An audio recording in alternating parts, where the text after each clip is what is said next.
कैसे हैं आप सब। मैं हूँ आपकी नटखट नेहा और मैं आती हूँ आपको कहानियाँ सुनाने। माफ़ी चाहती हूँ, पिछले 1 महीने से मैं गायब थी। बस थोड़े से ज़रूरी काम चल रहे थे, उन्हें ख़त्म करना था। और जैसे आपको पता है कि मैं एक राइटर भी हूँ, तो मुझे जो स्टोरीज़ चल रही हैं उन्हें ख़त्म करना था। तो अब मैं शुरू कर रही हूँ कहानी वहीं से जहाँ पर मैंने बंद की थी। रूही बस प्यार से करण को देखे जा रही थी। सच तो ये था, वो भूल ही गई थी कि विवेक के साथ अभी क्या हुआ था। वो विवेक के साथ आई थी। वो बस करण को ज़िंदा देखकर इतनी खुश थी कि कल की रात का भी ज़िक्र उसके दिमाग में नहीं था। विवेक के साथ बिताई हुई बातें, चीज़ें उसके ज़हन से जैसे निकल गई थी। वो तो बस बार बार करण की चोटों को देख रही थी। उसका दिल जानता था, वो अंदर से रो रहा था। वो अपनी आंखें बंद कर रही थी क्योंकि उनमें नमी थी और वो उन्हें आने नहीं देना चाहती थी। वो थोड़ी देर वहाँ पर बैठी और सब लोग भी आ गए। करण का परिवार था। विवेक और उर्मिला जी को देखकर किसी को भी कुछ समझ नहीं आया। ऊपर से विवेक सबको हॉस्पिटल में बुलाना, ये सबको थोड़ा अजीब लग रहा था और सब लोग परेशान भी थे। कल्पना जी ने विवेक की आंखों में दर्द देखा था, बेइंतहा दर्द। वो परेशान हो गई थी, पर वो सब कुछ ऑब्जर्व कर रही थी कि हुआ क्या है। मीरा जी ने थोड़ी चिंता के साथ क्या कहा, क्या हुआ है और यहाँ अस्पताल हमें क्यों बुलाया है?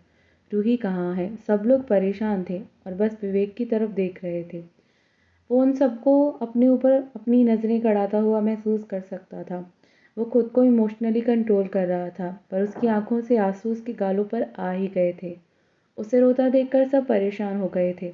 काव्या थोड़ा परेशान होकर कहती है, भाई आप ठीक है ना? रूही ठीक है ना? क्या आप दोनों का झगड़ा हो गया है? विवेक ने अंदर की ओर उंगली कर दी। कहता है, रूही अंदर है। अंदर रूही बेड पर बैठी है। एक लड़का ज़मीन पर बैठा है और उसका सिर रूही की गोद में है। किसी को उसका चेहरा दिखाई नहीं दे रहा, बस उसकी पीठ दिखाई दे रही है। उसके सिर पर लगे चोटों के निशान वो सब लोग देख सकते हैं। सब लोग विवेक की तरफ देखते हैं कि वे कौन है, वो रूही के इतने करीब क्यों बैठा है। पर मीरा जी एक भी सवाल नहीं पूछ पाती। वो चुप खड़ी थी। उनके पैर जम गए थे। उनकी हालत जैसे राकेश जी ने समझ ली थी। तभी रूहान की रोने की आवाज़ सबको सुनाई दी। शायद उसे भूख लगी होगी। रूही का ध्यान भी उस तरफ गया। वह रोने लगी। उसने रोते हुए अपने बच्चे को देखा और करण को देखा। करण ने भी बच्चे की तरफ देखा। वो ज़ोरों से रो रहा था। करण उठ गया और जाकर बड़ी बड़ी आंखों से देखने लगा। जैसे ही सबने करण का चेहरा देखा, सब लोग एकदम से सुन पड़ गए। किसी के मुंह से आवाज़ तक नहीं निकली। कल तक जिसे मरा मरा हुआ समझ रहे थे, वो वापस आ गया था। ये किसी शौक से बड़ा तो नहीं था ना? नहीं, ये किसी बम के धमाके की तरह था। किसी को समझ ही नहीं आया क्या हुआ है। सब लोग होश में लौटने के लिए 2 मिनट लेते हैं। धीरे धीरे सब लोग करण के पास गए। करण डर गया था क्योंकि उसे किसी के शायद चेहरे भी याद नहीं थे। उस पर डर हावी हो रहा था। वो रूही को पकड़ लेता है बहुत कसकर और कहता है, प्रिंसेस ये लोग कौन हैं? इन्हें बाहर निकालो। उसका इस तरह का बर्ताव देखकर सब रुक गए थे और सवालिया नज़रों से विवेक की तरफ देख रहे थे, जिसके पास तो खुद जवाब नहीं है। वो क्या जवाब दे? उसे खुद भी नहीं पता कि उसे क्या कहना है। रूहान के रोने की आवाज़ से रूही तड़प उठी। उसका दिल घबरा रहा था। उसने अपना हाथ बढ़ाकर अपने बेटे को लेना चाहा, लेकिन करण उसे छोड़ नहीं रहा था। अभी भी उसकी गोद में सिर रखे हुए था, उसके पेट पर अपनी बाहें लपेटे हुए था। कल्पना जी आगे बढ़ी और आकर रूहान को रूही को पकड़ा दिया। बस एक यही तरीका था। करण बड़ी बड़ी आंखों से रूहान को देख रहा है। वो अपनी माँ के पास जाकर चुप चुप कर चुका है। करण को देखने लगा है। करण रूही को देखकर कहता है, ये किसका बेबी है? ये कितना क्यूट है। वो उर्मिला जी को देखकर कहता है, माँ देखो मेरी तरह दिखता है ये एक बेबी। उर्मिला जी बिल्कुल करण के पीछे ही खड़ी थी। वो कुछ कहती या समझती, वो कुछ भी नहीं कर पा रही थी। हालात इतने मुश्किल हो चुके थे। पर करण का उर्मिला जी को माँ कहना मीरा जी को चुभ रहा था। उनकी आंखों में आंसू थे। वो उसकी माँ थी और वो उनसे इस तरह बिहेव कैसे कर सकता है? करण ने तो अपनी माँ को पहचाना भी नहीं था और वो एक अनजान औरत को माँ कहकर बुला रहा था। अब किसी को कुछ भी समझ नहीं आ रहा था। किसी को पता भी नहीं था कि उसके पास उसकी यादें नहीं हैं। वो रूही के अलावा किसी को नहीं याद रखता, ना ही पहचानता है। बस उसे रूही याद है। रूही का जिक्र याद है। उर्मिला जी बहुत ज़्यादा परेशान थी। उन्होंने सबको बाहर जाने का इशारा कर दिया। सब बिना नखरा किए बाहर की ओर निकल भी गए। सबको लग रहा था कुछ छूटा हुआ है, कुछ ऐसा जो उन्हें दिखाई नहीं दे रहा। थोड़ी देर बाद सब लोग बाहर आ गए थे। अब वो कमरा खाली था। करण का पूरा परिवार बाहर खड़ा था। उर्मिला जी सबको देख रही थी। वो जानना तो चाहती थी कि क्या कहे, कौन कौन सा सवाल करेगा और वो कौन सा जवाब देंगी। पहला सवाल मीरा जी ने किया, मेरा बेटा कहाँ है? वो मेरे सामने होते हुए भी मुझे पहचान नहीं रहा। उर्मिला जी ने शांति से जवाब दिया, वो हमें मिला था तो उसे बहुत ज़्यादा चोट आई थी। उसकी सर्जरी हुई है। 1 साल कोमा में रहा है। अभी कुछ दिन पहले उसे होश आया है और मुझे लगता है उसकी यादें उसके पास नहीं, और उसकी याददाश्त तो बिल्कुल भी नहीं। उसे रूही के अलावा कोई याद नहीं। राकेश जी ने ठंडे स्वर से कहा, तो आपने उसके परिवार को ढूंढने की कोशिश नहीं की? उसे छुपाकर रखना आपको सही लगा? हम लोगों को लगा वो मर चुका है। वो काफ़ी इमोशनल हो चुके थे।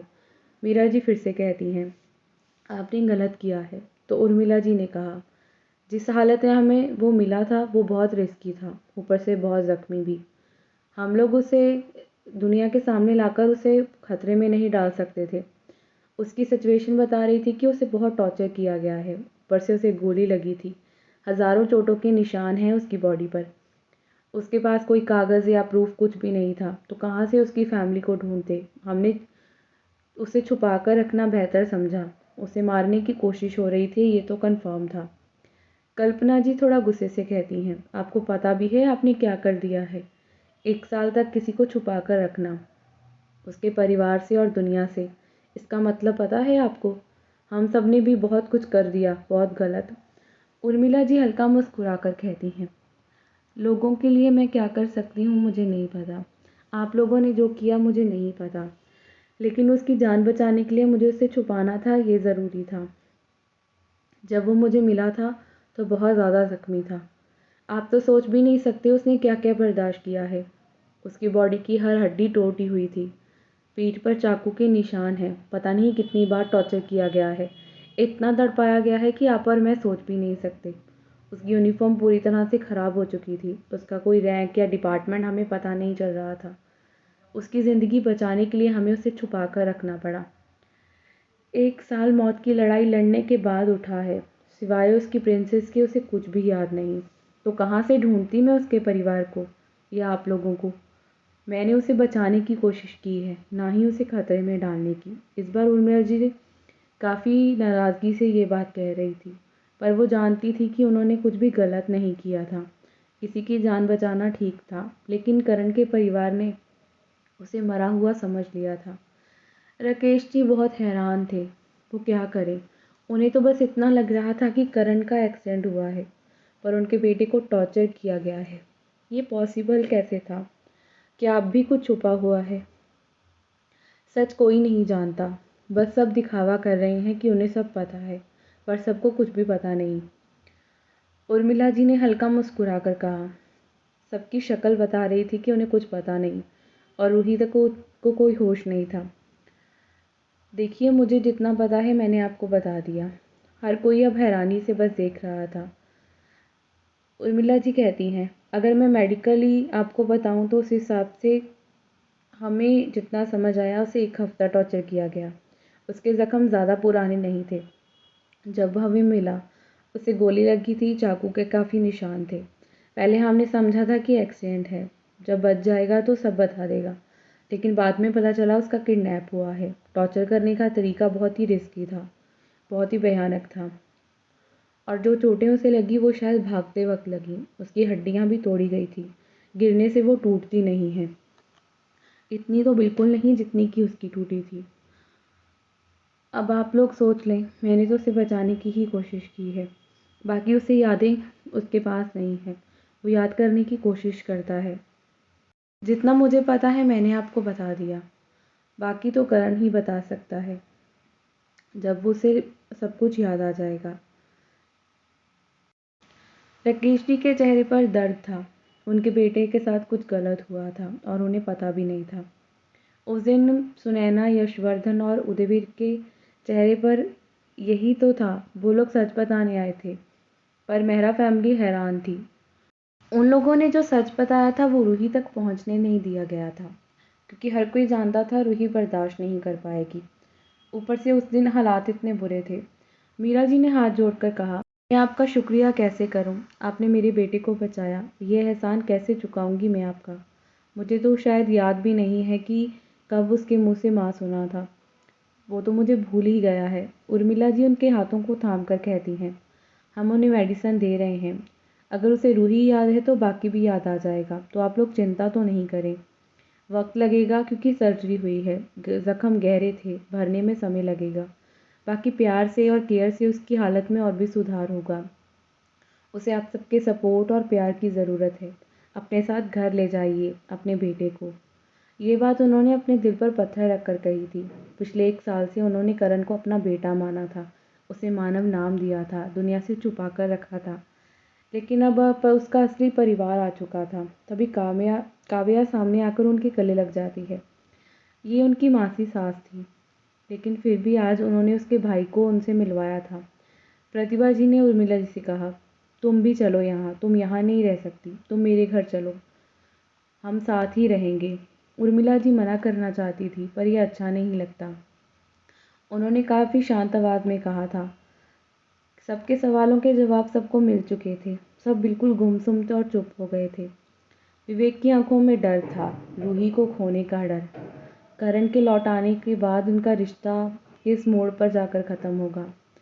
और रूही, उसकी भावनाओं की तो कोई इस वक्त सिचुएशन ही नहीं है। वो इस वक्त कोई होश में ही नहीं है, डरी सहमी सी चुपचाप से बैठी है। विवेक अपने इमोशंस कंट्रोल नहीं कर पाता, उसकी आंखें भीग सी जाती हैं।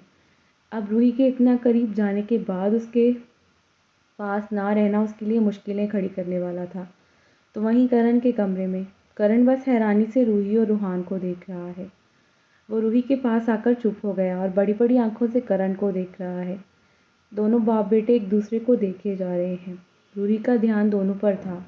अंदर ही अंदर डर सता रहा था। करण का लौट आना और उसका और विवेक का रिश्ता, ये कैसे मायने थे?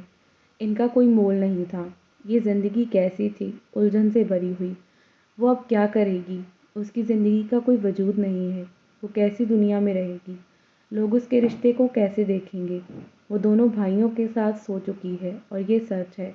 ये बहुत कड़वा सच है। ये सोच सोच कर उसका दिमाग खराब हो चुका है। खुद से नफरत महसूस कर रही थी। उसे लग रहा था कि उसने करण को धोखा दे दिया।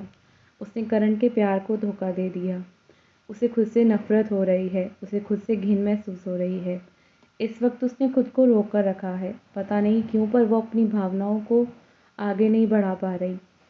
वो करण के प्यार को भूलकर विवेक के साथ आगे बढ़ गई।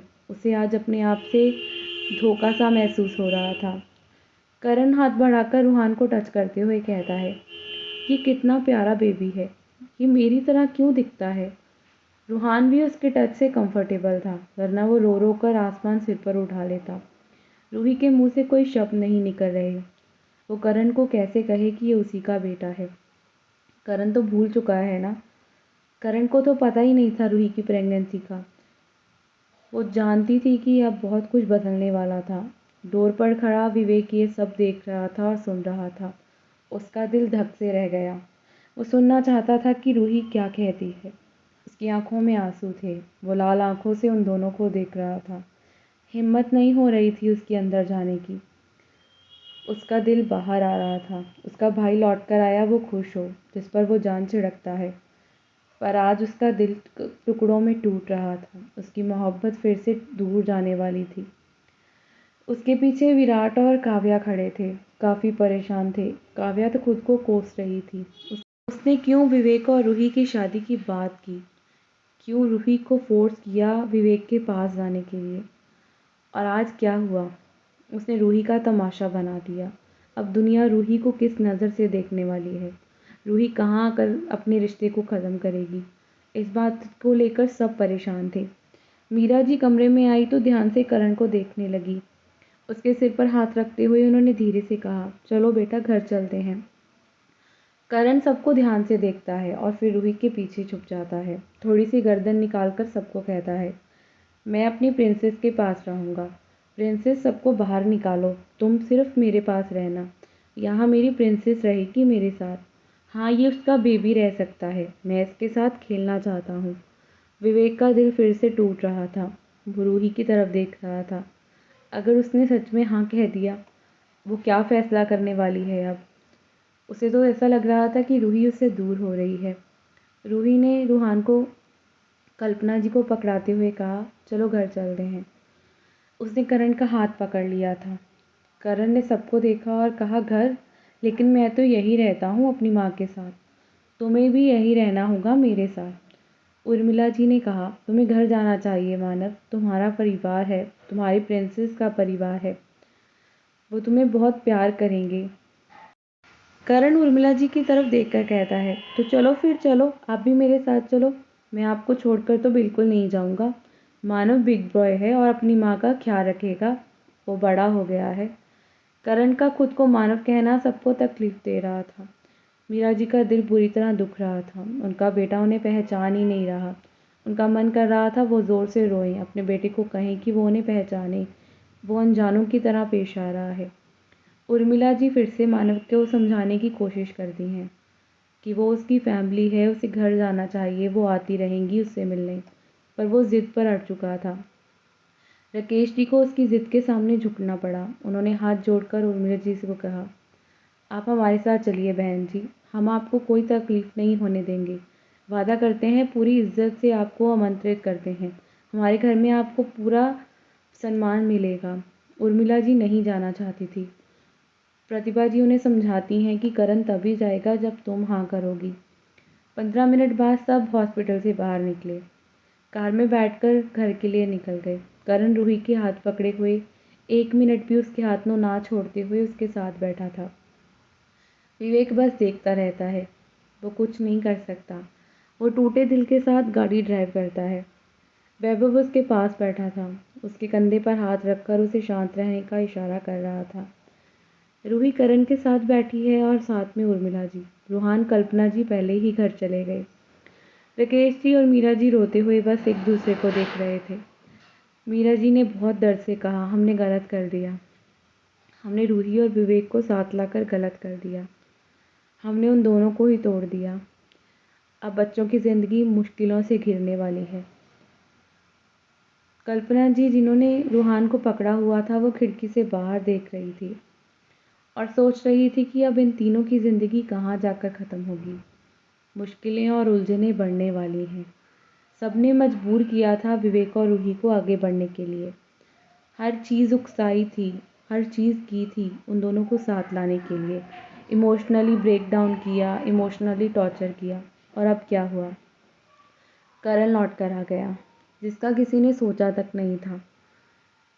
गाड़ी में कोई कुछ नहीं बोला, शांति फैली रही। सब लोग चुपचाप थे, बस करण के बचपने को देख रहे थे। वह अजीब अजीब सी बातें कर रहा था। रूही के हाथ को तो छोड़ भी नहीं रहा था, कसकर पकड़ा हुआ था और कह रहा था कि हम घूमने जाएंगे। जब वो लोग घर पहुंचे तो मीरा जी आरती की थाली लेकर आई। करण की आरती की, लेकिन वो डर कर रूही के पीछे हो गया। सब लोग घबरा रहे थे करण के इस बिहेवियर से। वो बिल्कुल बच्चों जैसा हो गया है। सब लोग बहुत ज़्यादा घबराए थे। उनके पास विवेक खड़ा है, अपने भाई को ध्यान से देख रहा है। ऐसा लग रहा है कि उसका भाई सच में दर्द में है। जो दुश्मनों को मारने से पहले नहीं सोचता था, आज वो सिर्फ छोटी सी आरती से ही पूरी तरह डर गया था। किसी को नहीं पता था कि अब क्या करना है। सबका दिल दर्द कर रहा था। मीरा जी ने कुछ भी नहीं कहा। करण की हालत के लिए सब जिम्मेदार खुद को मान रहे थे।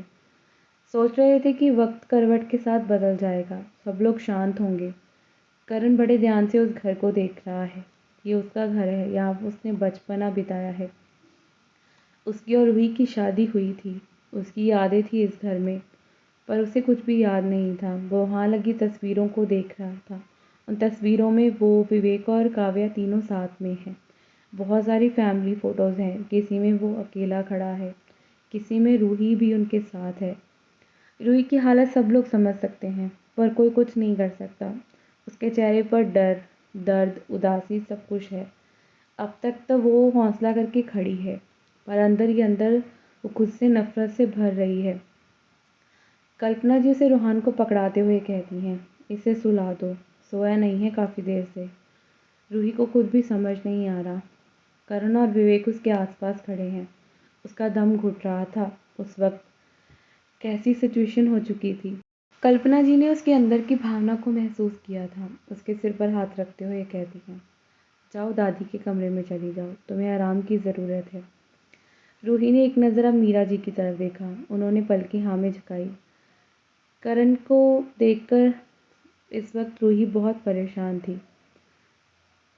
वो जानती थी कि करण को होश आएगा, करण को उसकी यादें जब वापस आएंगी तो तब क्या होगा, बहुत बड़ा तूफान आएगा। उन तस्वीरों को देखकर करण तो बस खुश हो रहा था। उसमें प्रिंसेस थी, वो था, पर एक लड़का और था और वो पूछ रहा था कि ये लड़का कौन है। वो विवेक की तरफ इशारा कर रहा था। कोई कुछ कहता कि मीरा जी कहती हैं, वो तुम्हारा भाई है। करण ध्यान से विवेक की तरफ देखकर कहता है, मेरा भाई? ये कहाँ से आ गया?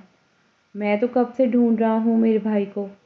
वो तो बहुत छोटा था, पर मुझे तो याद ही नहीं है इसके बारे में। विवेक को तो कुछ समझ ही नहीं आया, किसी को क्या जवाब देना चाहिए। राकेश जी काव्या से कहते हैं, जाओ करण को उसके रूम में ले जाओ। काव्या करण के पास जाती है और प्यार से कहती है, चलिए मैं आपको कमरा दिखाती हूँ भैया। करण उसका हाथ झटक कर कहता है, मुझसे दूर रहो। वो उर्मिला जी के पास जाकर कहता है, प्रिंसेस को बुलाओ, मुझे उसी के पास रहना है। आप लोगों ने मेरी प्रिंसेस को मुझसे दूर कर दिया है। उर्मिला जी ने उसे शांत करते हुए कहा, अरे मानव, वो तुम्हारी छोटी बहन है, तुम्हें तुम्हारा नया कमरा दिखाएगी। और तुम्हारी प्रिंसेस वो छोटा सा बेबी है ना, उसे सुलाने गई है। करण मुंह बनाकर कहता है, प्रिंसेस मानव के साथ रहेगी। मैं कब से उसका इंतज़ार कर रहा हूँ, मैं उसी के साथ रूम में जाने वाला हूँ। करण फिर से जिद कर रहा था। कोई उसे समझा नहीं सकता था। थक हार कर मीरा जी ने रूही को बुला लिया। उसकी आंखों से ही पता चल रहा था कि वो रो कर आई है। रूहान को उसने सुला दिया था। उसके पास शुभी बैठी थी। किसी ने रूही से कुछ भी नहीं कहा। हिम्मत नहीं थी उसके साथ आंखें मिलाने की। सब लोग उसे फोर्स कर कर उसके और विवेक के रिश्ते को आगे बढ़ाने के लिए कह रहे थे, पर अब सब लोग डरे हुए थे। राकेश जी सब देख रहे थे पर टूटा हुआ महसूस कर रहे थे। उनकी नज़रें विवेक पर थी। करण के आने की खुशी थी, पर दूसरे बेटे की तड़प भी दिखाई दे रही थी। उन्होंने वैभव को इशारा किया कि विवेक को ढूंढे और उसे अपने पास रखे। करण रूही का हाथ पकड़े कहता है, चलो चलो मेरे कमरे में चलते हैं। रूही बस असमंजस में है। वो कैसे जाए उस कमरे में जिस कमरे से वो विदा ले चुकी है। उसकी आंखों में सवाल थे। वो नहीं जाना चाहती थी, और अगर जाती तो बहुत गलत होता। दादी और मीरा जी करण के रूम में ले जाने के लिए कह देती हैं। रूही घिन से भर चुकी थी। अजीब सी भावना उसके अंदर तैर रही थी। पीछे सब कुछ छूटा हुआ महसूस कर रही थी। एक एक सीढ़ी चढ़ना पहाड़ की तरह था। उसका दिल भारी था। रोना चाहती थी, चीखना चाहती थी। वहीं विवेक के कमरे में वो नीचे बैठा है बेड से टिककर। लगातार आंसू बहते जा रहे हैं। चेहरा अपनी गोद में छुपाए हुए है। पता नहीं उसकी ज़िंदगी इतने इम्तिहान क्यों लेती है। अपने भाई के लिए खुश हो या अपने लिए दुखी। वो सोचता है कि रूही और करण अगर साथ हैं तो वो कहाँ है, उसकी मोहब्बत कहाँ है। वो सब कुछ छोड़ भी देगा तो उसका प्यार कहाँ है। उसे तो अब लग रहा था कि रूही वापस आएगी नहीं। वो तो उससे प्यार करती ही नहीं। रूही तो सिर्फ करण की थी ना। जब रूही ने विवेक की तरफ देखा था तो वो बहुत अजीब फील कर रहा था। ऐसा लग रहा था कि रूही पिस रही है दोनों भाइयों के बीच। वो खुद से नफरत कर रही है, और वो करण की ज़िंदगी में करण के साथ खेल नहीं सकता। वो उसका भाई है। वो खुद को कोस रही थी, अपनी किस्मत से लड़ने की नाकाम कोशिश कर रही थी। वो बहुत हारा हुआ महसूस कर रही थी। वो बहुत परेशान थी।